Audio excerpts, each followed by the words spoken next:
በቀናት ውስጥ በወንጌል አማኞችና የአዲስ አበባ ከንቲባ ክብርት ወይዘሮ አዳነች አቤቤ እያደረጉት ያለውን ስብሰባ ተከትሎ በስብሰባው መሃል የተፈጠረውም ያልተጠበቀም ነው። በሐዋርያ ዶክተር ዘላለም ጌታቸውና በክብርት ከንቲባ አዳነች አቤቤም ከባድ እሰጥ አገባና በድብቅ ተቀርጾ የወጣ ቪዲዮም እውነታውን አጋልጦታል። ታዲያ በአማኞችና በከንቲባው መሃል የተፈጠረው ምን ይሆን? ተቆርጦ የወጣው ተንቀሳቃሽ ምስልስ ያጋለጠ እውነታ ምንድነው? የሚሉትን በዝርዝር ይዘንላችኋል። በቆይታችሁ ታደምጡታላችሁ። ስለ መጻዩ ጊዜ ጌታ እግዚአብሔር በምድራችን ቀብቶ ባስነሳቸው ሐዋርያትና ነቢያት አንደበት ቃል ልኮ ሕዝቡን ሲገስጽና ከጥፋቱ እንዲመለስ መልእክቶችን ሲልክ እንመለከታለን። ወደ ዓለም ፍጻሜዋ እየተንደረደረች የምትገኘው ምድራችንም በየጊዜያቱ ጌታ እግዚአብሔር እንደተናገረው እንደ ቃሉ ሲፈጸም ተመልክተናል። ዛሬም አንቀላፍተው ላሉት ከእንቅልፋቸው ይነቁ ዘንድ ማንቂያ ደወል ለሕዝበ ክርስቲያኑም ተነግሯል። ከዚህ ቀደም አስቀድመው የሰሙትን በመናገር የምናውቃቸው የእግዚአብሔር ሰው አስቸኳይ መልእክትንም ከጌታ እግዚአብሔር ዘንድ መቀበላቸውን ተናግረዋል። ቄስ ትዕግስቱ ሞገስ የመጨረሻውን ሩጫ ለመፈጸም ተጠንቀቁ፣ በተለይ ኢትዮጵያኖች ራሳችሁን አዘጋጁ፣ መጨረሻችሁን አታውቁም፣ የክርስትና የመጨረሻ ደውል ተደውሏል ሲሉም ያለንበትን የዘመን ፍጻሜ አስመልክቶ ትንቢታዊ መልእክታቸውን ተናግረዋል።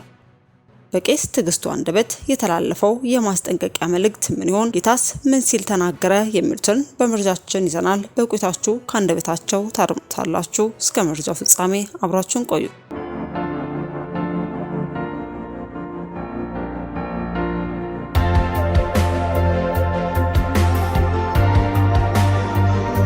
አስቀድመን ወደ ያዝንላችሁ መረጃችን ስናልፍ ለበርካታ ዘመናት የወንጌል አማኞች በገዛ ሀገራቸው ላይ እንደ ሁለተኛ ዜጋ ተቆጥረው ኖረዋል። ከማህበራዊ ሕይወት መገለል፣ የመቃብርና የአምልኮ ስፍራ ማጣትን ጨምሮ እጅግ ብዙ ተግዳሮትን አሳልፈዋል። ስለምን በማለት የጠየቁም ለእስርና ለእንግልት ሲዳረጉ ማየት የተለመደም ሆኗል።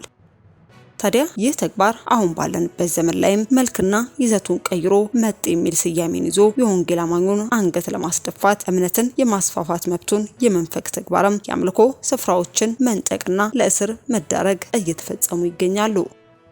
ታዲያ እነዚህና ያልጠቀስናቸውን በደሎች እያስተናገደ ነገር ግን በቀል የእግዚአብሔር ነው ብሎ ሁሉንም ችሎ ለሀገር እድገትና ለውጥ እየሰራ ያለውን ማህበረሰብ በድጋሚ መንካት በቁስል ላይ እንጨት መስደድ ነው። ይህንን ጉዳይና ሌሎች ጉዳዮችን ተከትሎም ውይይት ለማድረግ ከቀናት በፊት ከአዲስ አበባ ከንቲባ ክብርት ወይዘሮ አዳነች አቤቤ ጋር ስብሰባ መደረጉም ተሰምቷል። በስፍራው ላይም የቤተ ክርስቲያን መስራችና ባለራዕይ ሆነው ሐዋርያ ዶክተር ዘላለም ጌታቸው በወንጌል አማኙ ላይ እየደረሰበት ያለውን ግፍም ፊት ለፊት አውጥቶም ተናግሯል። የወንጌል አማኝ የተለየ ግሩፕ አይደለም። ከሆነ ቦታም ተጭነን አልመጣንም። እኛ እዚህ ሀገር ላይ የኖርን የበቀልን፣ እምነታችንም ከዚህ ሀገር የተመሰረተ ነው። ለኢትዮጵያ ለውጥም መነሳትም ከመንፈስ ጀምሮ እስከ አካል እየሰራን ያለንን በማለትም መናገሩን ተከትሎ ከንቲባዋም የእምነት ተቋማትን እኩል እናያለን፣ የወንጌላውያን አማኞች መሰረት ወንጌል ነው፣ ክርስቶስ ነው ብለንም እናምናለን። ስለዚህ የምትናገሩት ወንጌል እስከሆነ ድረስ እናንተም ኢትዮጵያን እስከሆናችሁ ድረስ በምን ሚዛን የውጭ ልትሆኑ ትችላላችሁ? በየትኛው መመዘኛስ መጤ ልትሆኑ ትችላላችሁ? እምነት ሁሉም ሀገር አለ። ኦርቶዶክስ ዓለም ላይ አለች፣ እስልምናም ዓለም ላይ አለ፣ ወንጌላውያኑም ዓለም ላይ አሉ። ያለው ሁኔታም ይኸው ነው በማለትም ምላሽ መስጠታቸውን ተመልክተናል።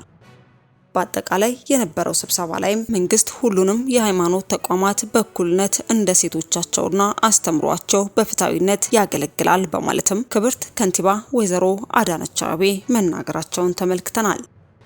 ወንጌል አማኝ የሆነ የተለየ አንድ ግሩፕ አይደለም። ከሆነ ቦታ ተጭነን አልመጣንም። እኛ እዚህ ሀገር ላይ የኖርን የበቀል እምነታችንም በዚህ ሀገር ላይ የተመሰረተ ነው። ለኢትዮጵያ ለውጥም ለኢትዮጵያ መነሳትም ከመንፈስ ጀምሮ እስከ አካል ድረስ እየሰራን ያለነው በመስራትም ላይ ነው ያለነው። ኢትዮጵያዊ የሆኑ የእምነት ተቋማትን እኩል እናያለን። የወንጌላውያን አማኞች ወይም ደግሞ ቤተክርስቲያኖች መሰረት ወንጌል ነው፣ ክርስቶስ ነው ብለን እናምናለን።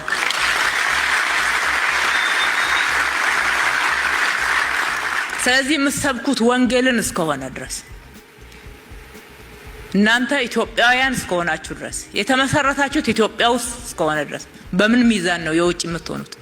በየትኛውስ መመዘኛ ነው መጤ ልትሆኑ የምትችሉት? እምነት ሁሉም ሀገር አለ። ኦርቶዶክስ ዓለም ላይ አለች፣ ሙስሊም ዓለም ላይ አለ፣ ወንጌላውያንም ዓለም ላይ አሉ። ይሄው ነው። አስከትለን ወደ ያዝንላችሁ መረጃችን ስናልፍ በእግዚአብሔር ሰው ቄስ ትዕግስቱ ሞገስ አንደበት የመጨረሻውን ሩጫ ለመፈጸም በተለይ ኢትዮጵያኖች ራሳችሁን አዘጋጁ፣ መጨረሻችሁን አታውቁም፣ የክርስትና የመጨረሻው ደውል ተደውሏል ሲሉ ያለንበትን የዘመን ፍጻሜ አስመልክቶ ትንቢታዊ መልእክታቸውን ተናግረዋል። በቄስ ትዕግስቱ አንደበት የተላለፈው የማስጠንቀቂያ መልእክት ምን ይሆን? ጌታስ ምን ሲል ተናገረ? የሚሉትንም ከአንደበታቸው እንድታደምጡስ ጋበዝን።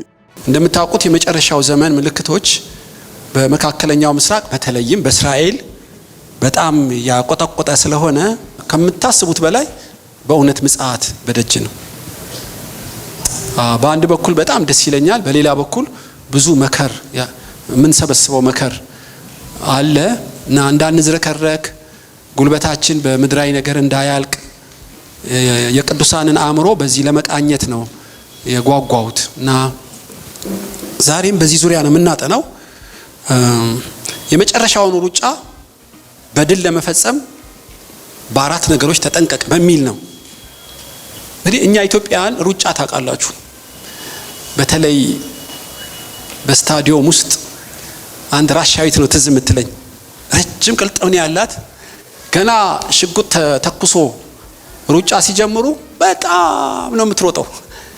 እንኳን የሩጫ ኤክስፐርቶች እኔ ራሴ እስቃለሁ። እቺ ሴት ድል እንደማትነሳ 100% እርግጠኛ ነኝ። በሙሉ ትንፋሽ እና በሙሉ ጉልበቷ በጣም ነው የምትሮጠው እና ኃይሌም ይስቁባታል። ምክንያቱም ደውል ተደውሎ መጨረሻ ምን እንደሚያደርጓት ያውቃሉ። ትንፋሽ መሰብሰብ አታውቅም፣ የመጨረሻውን ሰዓት አታውቅም፣ ትራኳ ላይ መቆም እንዴት እንዲገባት አታውቅም፣ መሮጥ ብቻ ነው። እና የኛ ሯጮች ግን በጣም በዚህ ሰልጥነዋል እና ብዙ ዋንጫ የሚያመጡትም በዚህ ምክንያት ነው። አሁን ደውል ተደውሏል ነው የምላችሁ። የክርስትና ሩጫ መጨረሻ ደውል ተደውሏል እና የመጨረሻው መጨረሻ ላይ ነን እንደምታውቁ። ይሄ መንፈሳዊ ሩጫ ራሱን የቻለ ጥበብ ይጠይቃል። በጌታ ፊት በሙላት ለመቆም የመጨረሻውንም ሩጫ በድል ለመፈጸም ደሞዛችንም ሙሉ እንዲሆን መንፈሳዊ ሩጫ ጥበብን መጨመር አለበት። በሞራል አይሆንም፣ በወኔም አይሆንም፣ በጉልበትም አይሆንም እና ልዩ ጥንቃቄ ይጠይቃል። ስለዚህ በእነዚህ ዙሪያ አራት ምክሮች ለመምከር ነው ከጌታችን ከኢየሱስ ሕይወት ለማካፈል ነው የፈለኩት። ይሄንን በሉቃስ ወንጌል ምዕራፍ 9 ቁጥር 51 ላይ ያለውን አነባለሁ። በጌታችን በኢየሱስ ስም አነባለሁ። ሉቃስ ወንጌል ምዕራፍ 9 ቁጥር 51 የሚወጣበት ወራት በቀረበ ጊዜ ወደ ኢየሩሳሌም ለመሄድ ፊቱን አቀና፣ በፊቱም መልእክተኞች ሰደደ። ሄደውም ሊያሰናዱለት ወደ ሳምራውያን መንደር ገቡ።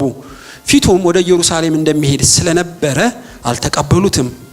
ደቀ መዛሙርትም ያዕቆብና ዮሐንስ አይተው ጌታ ሆይ ኤልያስ ደግሞ እንዳደረገ እሳት ከሰማይ ወርዶ ያጠፋቸው እንል ዘንድ ትወዳለህን አሉት። እርሱ ግን ዞር ብሎ ገሰጻቸውና ምን አይነት መንፈስ እንደሆነላችሁ አታውቁም፣ የሰው ልጅ የሰውን ነፍስ ሊያድን እንጂ ሊያጠፋ አልመጣም አለ። ወደ ሌላ መንደርም ሄዱ። እነርሱም በመንገድ ሲሄዱ አንድ ሰው ጌታ ሆይ ወደምትሄድበት ሁሉ እከተልሃለሁ አለው። ኢየሱስም ለቀበሮች ጉድጓድ፣ ለሰማይ ወፎች መሳፈሪያ አላቸው፣ ለሰው ልጅ ግን ራሱን የሚያስጠጋበት የለውም አለው። ሌላውንም ተከተለኝ አለው። እርሱ ግን ጌታ ሆይ አስቀድሜ ልሂድና አባቴን እቀብር ዘንድ ፍቀድልኝ አለ። ኢየሱስም ሙታናቸውን እንዲቀብሩ ሙታንን ተዋቸው፣ አንተስ ሄደህ የእግዚአብሔርን መንግሥት ስበክ አለው። ደግሞ ሌላው ጌታ ሆይ እከተልሃለሁ፣ ነገር ግን አስቀድሜ ከቤተሰቦቼ እንድሰናበት ፍቀድልኝ አለ። ኢየሱስ ግን ማንም እርፍ በእጁ ይዞ ወደ ኋላ የሚመለከት ለእግዚአብሔር መንግሥት የተገባ አይደለም አለው። ይሄን ነው የምናጠናው። ጌታ እንዲያስተምረን እንጸልያለን። ጌታ ሆይ ከብዙ ዓመታት በኋላ ወንድምና እህቶቼን በአይነ ስጋ እንድገናኝ እድሜና ጤና ስለሰጠኝ ደግሞ ለሁላችን ቸርነት ስላበዛህልን ክብር ለአንተ ይሁን። ይሄ ከመለኮት ፈቃድ ካልሆነ በሰው ምንም ማድረግ አይቻልም። እና አሁን ከሰው ለመስማትም አልመጣንም። ጌታ ሆይ አንተ ታውቃለህ ልባችንን። ቃል መንፈስና ሕይወት ነው። አንተ ካልገለጥከው ሊገባን አይችልም። እና ጸጋ እየሰጠ የቃልን ፍቺ ያብራራ የምንኖርበት ደግሞ አቅም እንድትፈጥርልን በጌታ በኢየሱስ ስም እንለምንሃለን። አእምሮአችን የሚያባክኑ የዚህ ዓለም ገዥ የተባሉ ክፉ መናፍስቶች፣ ጥቃቅን የተባሉ ቀበሮች በስም ስልጣን የታሰሩ ይሁኑ። ክብር ለአንተ፣ በረከቱ ለሕዝብ ሁሉ ይሁን። በጌታችን በኢየሱስ ስም ብለህ ስማን። አሜን። እዚህ መካኒሱስ ጎረቤታችሁ ሰርግ ልሰብክ ተጠራው እና ሁሌ ሰዓት ያው አባቶች ሲሪየስ ነው አሰልጥነውኛል እና በሰዓቱ ነው በቃ ምደርሰው። እነሱ ግን ይዘገያሉ። ያው ሙሽራ በካሜራ እጅ ነው ሰዓቱ ታውቃላችሁ። ሙሽሮቹም አልፈርድም እና ዘገዩ ነው የምላችሁ። በጣም ሲዘገዩ በጣምም ስለደከመኝ መኪናዬን መስታወት ዘግቼ እስኪመጡ ድረስ ትንሽ ሸለብ ላርግ ብዬ ስል ጭልጥ ያለ እንቅልፍ ወሰደኝ። ተስፋ ያደረኩት ሙሽራ ሲገባ ደውል አለኛ ጋር ድሮ ያደኩበት ቸርች እና ሚሞሪ ውስጥ ያ ደውልም ሲደወል እነቃለሁ የሚል ነው። ለካ ደውል የላቸውም እና ሙሽራው መጥቷል ገብቷል፣ እኔ ወንድማችሁ የለሁም እና በጣም በቃ ድንገት አይኔን ሲከፍት ሚዜዎቹም ሙሽራውም ገብተዋል። በጣም ደነገጥኩ። ስለዚህ ያለኝ ፍጥነትን ላካፍላችሁ ነው። ሙሽራው በደጅ እኮ ነው፣ እኔ ተኝቻለሁ። ድንገት ስነቃ ሰዓታት ሄደዋል። ኮቴን ከየት እንዳነሳሁት፣ ከረባቴን ከየት እንዳነሳሁት፣ ባይብሌን ከየት እንዳነሳሁት እንደሮጥኩ ልነግራችሁ እስከ ዛሬ አልረሳው። እያንዳንዷን ደቂቃ መጠቀም ነበረብኝ። ሙሽራው እንዳያዝን በደስታው ሰዓት፣ እኔም ደግሞ ድካም እንዳይገኝብኝ ደቂቃዎቹን ሁሉ ተጠቀምኩ። በእርግጥ በተባለው ሰዓት በተባለው ቦታ ተገኘው፣ ግን ፍጥነቱ ልነግራችሁ አልችልም ያረኩት። አሁን የዘላለሙ ሙሽራ በር ላይ ነው የምላችሁ። ምንም የምትዝረከረክበት ሰዓት ኢቭን የለም። እና እንዴት በፍጥነት መጠቀም ደቂቃዎቹን እንደሚገባን ላሳስባችሁ እፈልጋለሁ። በእውነት ከግብጽ የወጡት ከ1 ሚሊዮን ሕዝብ በላይ ነው እኮ። የመጨረሻው ሩጫ በድል የነሱት ኢያሱና ካሌብ 2 ሰዎች አሉ። ብዙ እኮ መና በልቷል፣ ከድንጋይ ውሃ ጠጥቷል። በኤርትራ ባህል መሃል እንደ ታናል ነው ያለፉት ታውቃላችሁ። መጨረሻ ላይ ግን አልቻሉም፣ ትንፋሽ አጠራቸው እና ምድረ በዳው ላይ አብዛኞቹ ቀሩ። 2 ሰው ትንፋሽ ሰብስበው የገቡት 2። ኢየሱስ 3 ዓመት ተኩል ሲያገለግል በተአምራት አሳ የበላው ብዙ ነው። ድንቅና ተአምራቱማ የትየለሌ ነው የምታውቁት። በመስቀሉ ዕለት በፊቱ የቆሙት ግን 2 ናቸው። አርማቲያስ ዮሴፍና ኒቆዲሞስ የተባሉት 2 ብቻ ከመስቀል አውርደው እንደ ስርዓቱ ከፍነው ቀበሩት። ሌሎች የታሉ? የሉም። የመጨረሻ ሰዓት 2ቱ እንዴት ተገኙ? ኢቭን ሐዋርያቱ አንዱም የለም ታውቃላችሁ። ይገርመኛል። እና የመጨረሻው ትግል የጨበጣ ውጊያው እንዲህ ቀላል ስላልሆነ ቅድመ ዝግጅት ይጠይቃል እላችሁ ነው። እነዚህ የብሉይ ኪዳን ኢያሱና ካሌብ ብያቸዋለሁ። አርማቲያስ ዮሴፍና ኒቆዲሞስ አስገራሚ መጨረስን የጨረሱት በእውነት ያን ነው ላካፍላችሁ የወደድኩት። አብርሃምም በሚሞትበት መጨረሻው ሰዓት ከኬጦራ የወለዳቸውን ወደ ሩቅ ምስራቅ አጋርና እስማኤልንም አባረረ። ያለውን ሁሉ ለይስሐቅ አውርሶ የብፁዕ መሰናበት የታላቅ አባት ሩጫ ፍጻሜ እንደሮጠ ታያላችሁ። ዳዊትም የምድርን መንገድ ሁሉ ሄደ። ብዙ ነገር ነካክቷል እኮ። መጨረሻውን ግን እንዴት እንዳሳመረው ብታዩ ትደነቃላችሁ። ሰግዶ በትሩን አስተላልፎ አመስግኖ ነው የሄደው። ብዙዎች ለዚህ ድል አልታደሉም። ሕዝቅያስ ቤትህን አስተካክል፣ ለምን የህይወት መጨረሻ ላይ ነህ። አለቀሰ። ተጨመረለት 15 ዓመት ይመስለኛል። ምናሴ የተባለ የተረገመ ሰው ወለደ። ህይወቱ በሙሉ ባቢሎን እንድትማርክ እስራኤልን ምክንያት የሆነው የመጨረሻው ሰዓት ዝግጅት ስላላደረገ እና ለሁሉ ይሄ ነገር አይሆንም። እና ዛሬ ከኢየሱስ ህይወት ስለ መጨረሻው ዘመን ነው ማካፈላችሁ ማለት ነው። የሩጫው ሕግ ነው የምናጠነው። ቁጥር 51 ላይ የሚወጣበት ወራት በቀረበ ጊዜ አየህ። ስለዚህ ጊዜን ማወቅ አለብህ ማለት ነው። የምትወጣበትን ጊዜ ማወቅ አለብህ። አንዱ የሩጫ ሕግ የመጨረሻው ደውል መቼ እንደሚደወል ስለ ሰዓት መገንዘብ አለብህ። ፉል ኢነርጂን ፉል ትኩረትን የምታኖረው መቼ እንደሚሆን የጊዜ ቀመር ነው የሚሰለጥኑት።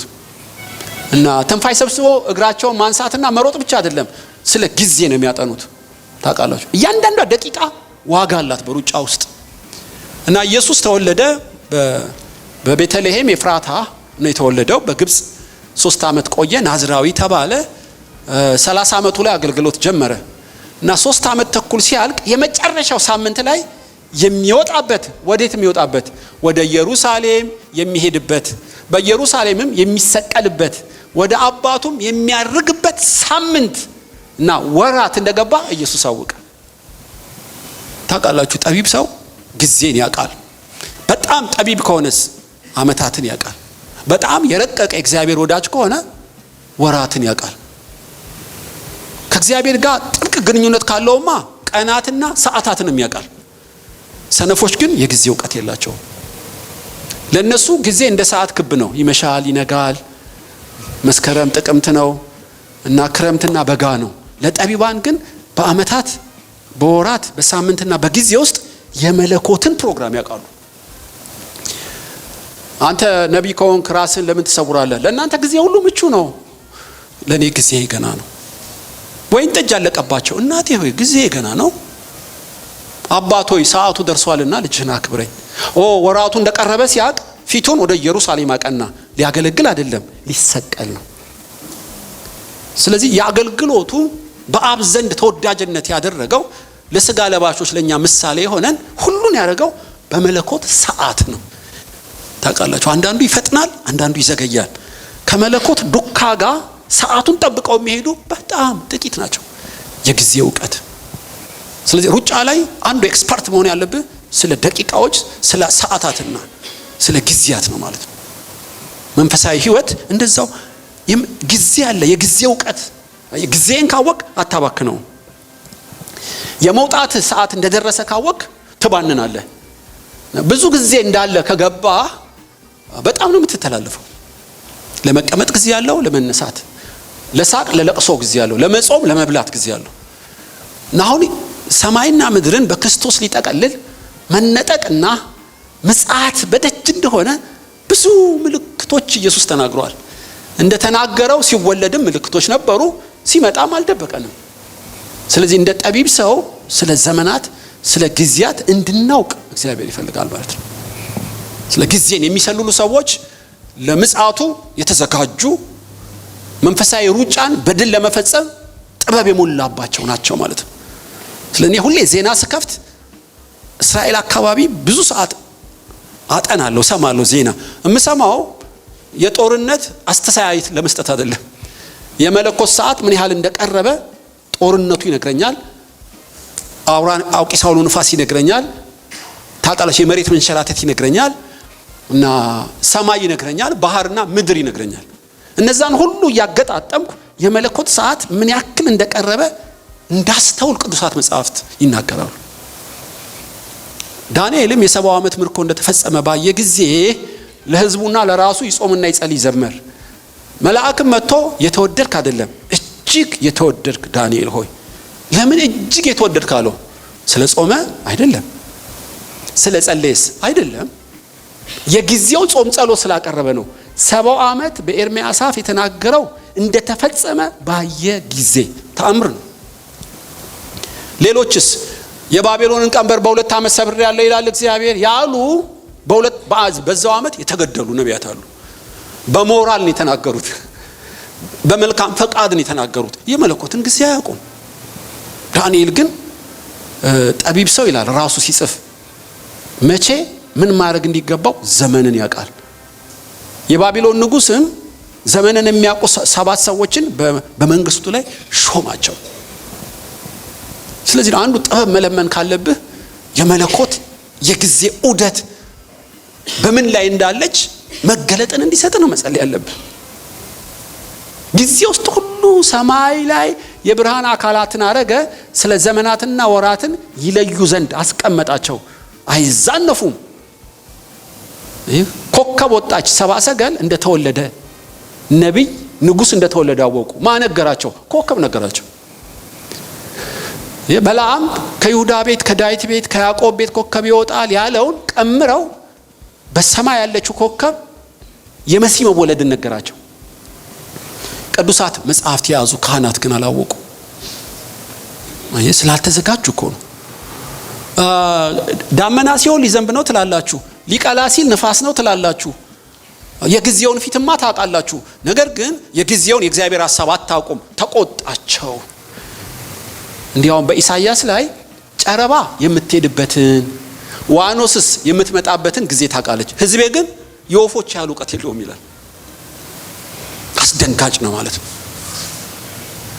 አምላክ ሁለቴን ያለቀሰው አልዓዛር ሲሞት እንባውን ኩልል አድርጓል። በደብረ ዘይት ተራራ ጮሆ ያለቀሰው ኢየሩሳሌም የመጎብኘቷን ወራት አላወቀችም። አምላክ ካለቀሰ ሲሪየስ ነው ጉዳዩ። ስለዚህ ሮብ ይመጣብሻል፣ ማምለጫ የለሽም። ለምን? ከወራት የጉብኝትሽን ወራት የማምለጫ ወራት ተላለፍሽ። ስለዚህ መፍትሄ የለሽም ብሎ አለቀሰላት ይላል። ሲሪየስ ነው መለኮታዊ። ለእግዚአብሔር በቅዱስ ቃሉ በነቢያት አፍም በተፈጥሮ ውስጥ በአዳም ልጆቹ ውስጥ ሁሉ ዘመናትን እንድናውቅ የገለጠው ሚስጥር የሚያውቁ ለመጨረሻው ሩጫ የተዘጋጁ ናቸው። እና ለዚህ ነው አንዱ በመዝሙር 9:12 ላይ ሙሴ የጸለየው ጸሎት አለ። ምን ያህል ቀን እንደቀረን እናውቅ ዘንድ እባክህ ጥበብን ሙላኝ። አሁን ህይወቴ እየጨመረ ሲመጣ እድሜ ከተፈቀደልኝም እየቀነስኩ ነው። የቀረችኝ ጥቂት ጊዜ ምን ያህል እንደሆነ አውቅ ዘንድ እባክህ ጥበብን ስጠኝ ብሎ ሙሴ ሳይጸልይ አይቀርም። መዝሙር 9:12 ላይ ይላሉ። እና መርዶኪዮስ አስቴር አይሁዳዊ መሆንሽን እንዳትናገሪ በዘራ አፍረህ ነው አይደለም፣ ጊዜው ገና ነው። ሃማ ሊገላቸው ሲል አሁን የንጉስ ሚስት የሆንሽው ለዚህ ሰዓት ነውና ግቢና ንገሪው፣ እምቢ ብትይ መድኃኒት ከሌላ ይሆናል፣ አንቺና ቤትሽ ግን ከታሪክ ትደመሰሳላችሁ፣ ሲኦል ትገባላችሁ ማለቱ አይደለም።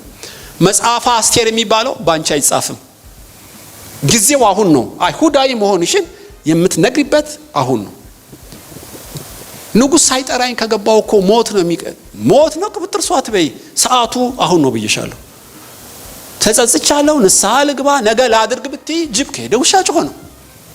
ዝም በይ ያልኩሽ ለዚህ ጊዜ ነው። አሁን የመለኮት ሰዓት ነው። ግብ ያላት አያችሁ። አስቴር ያ ሁሉ ውበቷ፣ ያ ሁሉ ደምግባቷ፣ ያ ሁሉ ቅንብር ለዛች ደቂቃ ነው።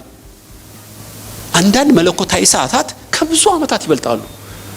ካለፈብህ እግዚአብሔር ካራራልህ ድጋሚ ድልም ላይ ኖር ይችላል። አንዳንዱ ጉዳይ ሁሌ ክፍት የሆነው ንስሐ ገብቶ ኢየሱስን አምኖ ከሲኦል መዳን ብቻ ነው። እኔ እስካሁን የደረስኩበት ለምን? ውጤቱ መራራ ስለሆነ ሊሞት አንዲት ሰከንድ ስትቀረው ቢያምን ይድናል። አብዛኛው ነገር ግን ከጊዜ ጋር የተገናኘ ነው። አገልግሎት በለው፣ ትዳር በለው፣ ሁሉ ነገር ከጊዜ ጋር የተገናኘ ነው። መሐሊ ላይ እባክሽ በሩን ክፈችልኝ፣ አወቅኩ ውዴ። ካወቅሽኝ ክፈችልኛ፣ ዝናብ ደብድቦኛል፣ ከተራራ ተራራ ዞሬን የመጣሁት፣ ጫማዬን አውልቄ ቢጃማ ለብሻለሁ፣ ኧረ እባክሽ ክፈችልኝ። ውዷ ግን ፈቀቅ ብሎ ሄደ። አለቀ። የከፈለችውን ዋጋ ሄዳችሁ ማንበብ ትችላላችሁ። ጊዜን በምን እናውቃለን? ኢየሱስ የሚወጣበት ወራት እንደቀረበ አወቀ ይላል። እኛ እንዴት ነው የምናውቀው? ብዙ የጊዜን ሚስጥር የሚናገሩ አሉ። አንዱ ቅዱስ የእግዚአብሔር ቃል በተሞላህ መጠን የጊዜ እውቀትህ መጠን ይጨምራል። ስለዚህ መጽሐፍት ጊዜን ፈልቀቀህ እንድታውቅ ብርሃን ያፈነጥቁልሃል። መጽሐፍት አሁን ትንቢት ውስጥ ጋዛ ቤት ለቤት ትበረበራለች ይላል። ሄዳችሁ አሁን ጋዛ ቤት ለቤት በታንክ ተበረበራለች ተጽፏል። እና እያንዳንዱ ምልክቶች በቅዱስ ቃሉ ላይ የተጻፉ ናቸው። ስለ ሐሰተኛው ክርስቶስ፣ ስለ 10 ቀንዶች፣ እንግዲህ ራሻ ዩክሬን፣ አሜሪካ ምን እያልን እንደማንም ሰው ካልሰማን በቀር ሁሉ ነገር ጊዜን የሚጠቁሙ ናቸው ነው የምላችሁ። በእውነት ትንቢትን ካጠና የጊዜ ዕውቀት ይጨምራል። እና ኢየሱስ ሊወለድም ሲል እነዚህ ሁሉ ትንቢቶች ጠቅላላ ቃል በቃል ሆነዋል።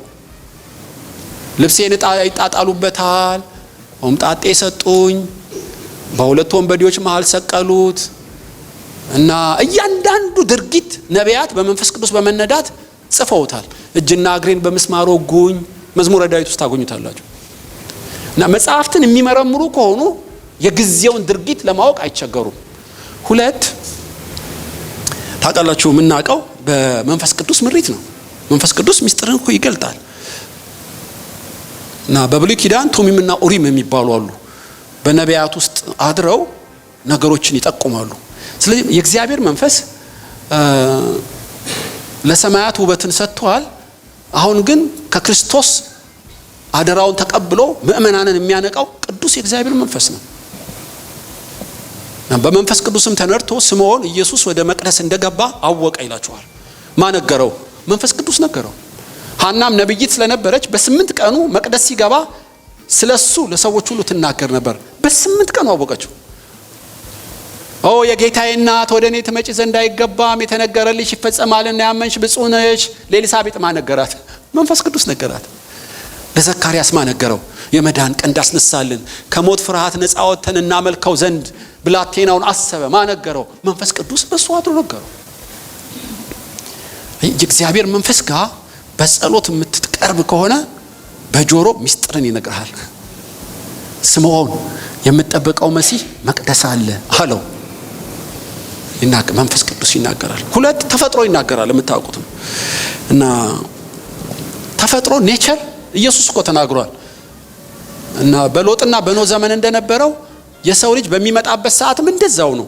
ሲሸጡ ሲገዙ፣ ሲበሉ ሲጠጡ፣ ሲያገቡ ሲጋቡ፣ ልክ እንዳላወቁ ሰላም ነው ሲሉ ድንገት ምጥ ይሆንባቸዋል።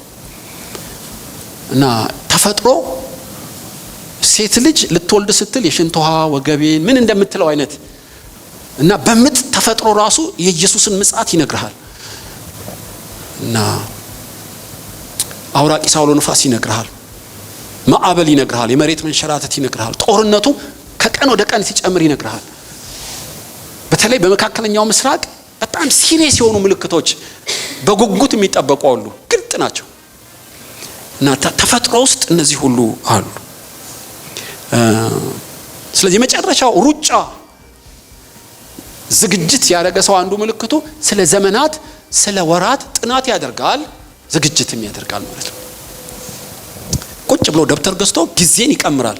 በዚህ ቀንና ሰዓት ይመጣል ማለት ባንችልም የሚመጣበትን አውድ ግን ዙሪያውን ለመቃኘት በቂ ምልክቶች በቂ ማስረጃዎች ተሰጥተውናል። እና አንዱ እሱ ነው። ሁለተኛው ነው የሚወጣበት ወራት በቀረበ ጊዜ ወደ ኢየሩሳሌም ፊቱን አቀና። ምን ማለት ነው? ስፍራውንም ለየ ማለት ነው። በሩጫ ሰዓትን ብቻ አይደለም ትራክን ታስተካክላለህ። ልክ ደውል ተደውሎ የመጨረሻው ዙር ነው ሲባል ሯጮችን ሄዳችሁ ማየት ነው። እና ወጥተው ተስፈንጥረው ለመሮጥ የሚመችባቸው መስመር ውስጥ ነው የሚገቡት። ኃይልና ዕውቀት ቢኖርህም ስፍራህን ካላስተካከልክ ያደናቅፋል። ከፊት ያለው ልሩጥ ብትልም ይዘጋብሃል። የቦታ የምትይዘው ስትራቴጂካል ቦታ ለፍጻሜ ወሳኝ። የሚወጣበት ወራት እንደደረሰ አወቀ። ሁለተኛስ የሚወጣበትን ኢየሩሳሌም እንደሆነ አወቀ። ለምን? የሰው ልጅ በኢየሩሳሌም ይሰቀላል ተብሎ እንደተጻፈ ወደ ጌልጌላ አልሄደም፣ ወደ ዮርዳኖስ አልሄደም፣ ወደ ናዝሬት አልሄደም። ነገር ግን የሄደው ወደ ቤተልሔም ወደ እስራኤል ነው፣ ወደ ኢየሩሳሌም። በዛች ወራት እንዲሰቀል የተፈለገበት ቦታን አልሳተም ኢየሱስ። እንዲያውም ሄሮድስ ሊያስተው ነበር።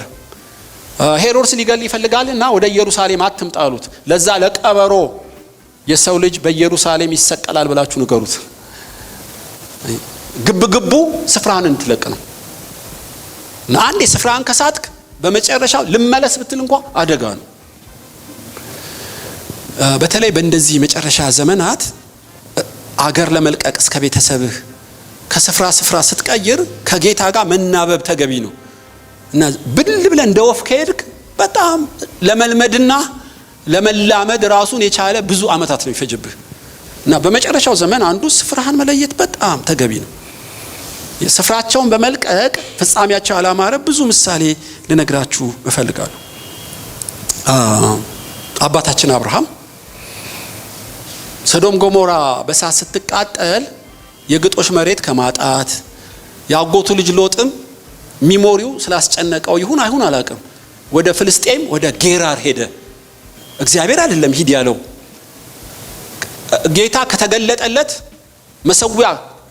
መሰዊያ ከሰራበት ቦታ እንጀራ ፍለጋ ወደ ፍልስጤም ምድር ጣዖት ወደሚመለክበት ምድር ሄደ። ታውቃላችሁ እዛ ሲገባ የፍልስጤም መናፍስቶች አለቀቁትም እና ሚስቱ ቆንጆ ስለሆነች ሊገሉት እንዳለ ሲያስብ መዋሸት ጀመረ። ፓትሪያርክ መዋሸት ጀመረ። ሚስቱን እቴነች አለ።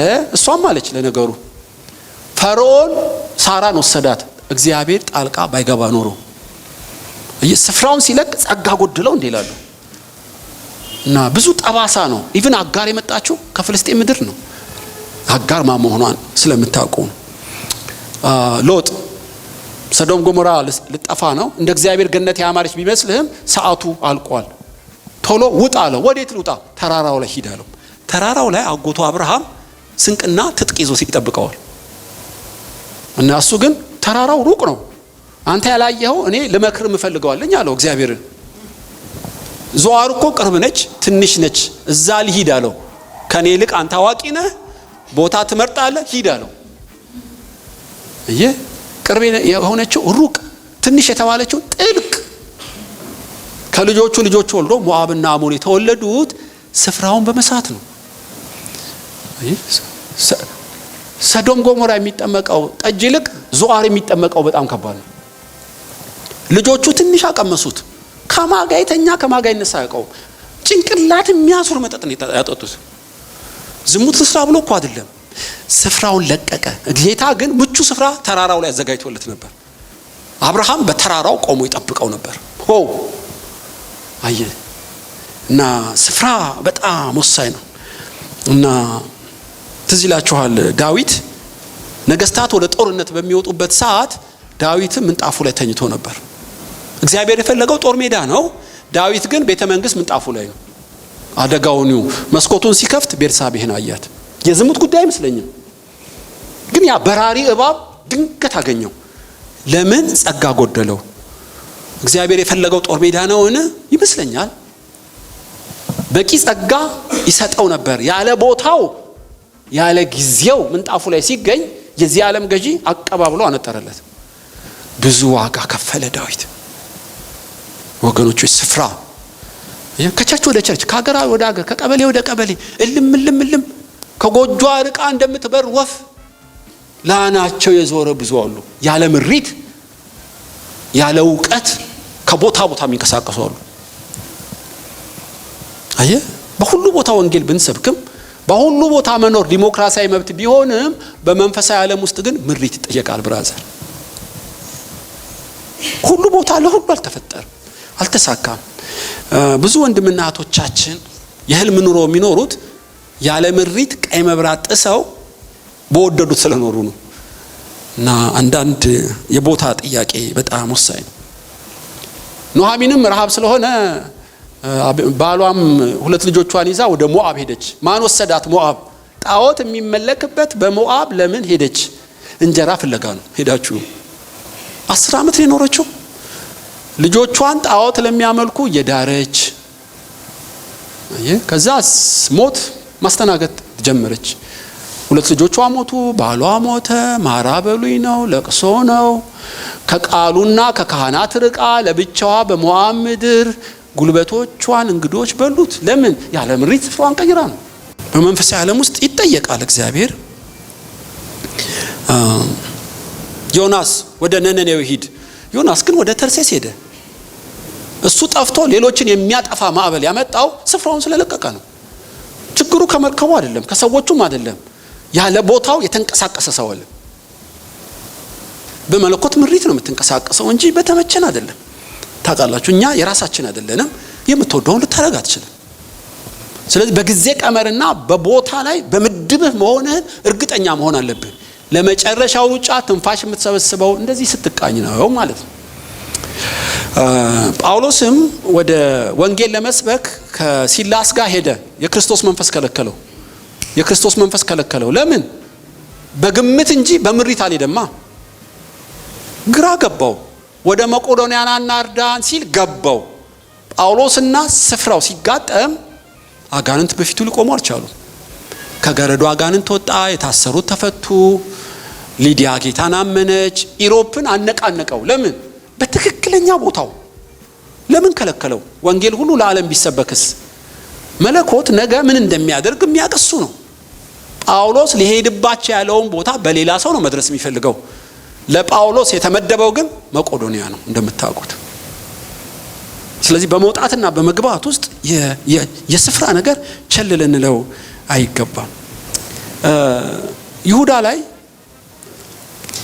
ስፍራቸውን ለቀው እንደሚንከራተቱ ከዋክብት ስፍራቸውን የሚለቁ እነዚህ ሰዎች ይላል ይሁዳ። ውሃ የሌላቸው ዳመናዎች፣ ዝናብ የሌላቸው ዳመናዎች፣ ፍሬ የሌላቸው ዛፎች። ለምን? ስፍራቸውን ለቀው የሚንከራተቱ ከዋክብት ይላቸዋል።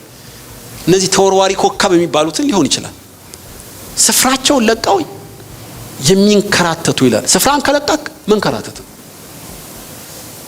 ስለዚህ በአንድ ቦታ ሲያስቀምጥህ በአንተ ሊፈጸመው ያለው እንደጨረሰ ሳታውቅ በንዴት ደሞዝ ፍለጋ፣ በምቾት፣ በጥሪ ዝም ብለህ የምትገባው የምትወጣው አይደለም። አየህ፣ ጊዜንና ስፍራህን በጣም መሰለል አለብህ ማለት ነው። የመጨረሻው ሩጫ ትንፋሽ እንዲኖርህ። ስለ ሲኦልና መንግስተ ሰማይ አይደለም እነግራችሁ።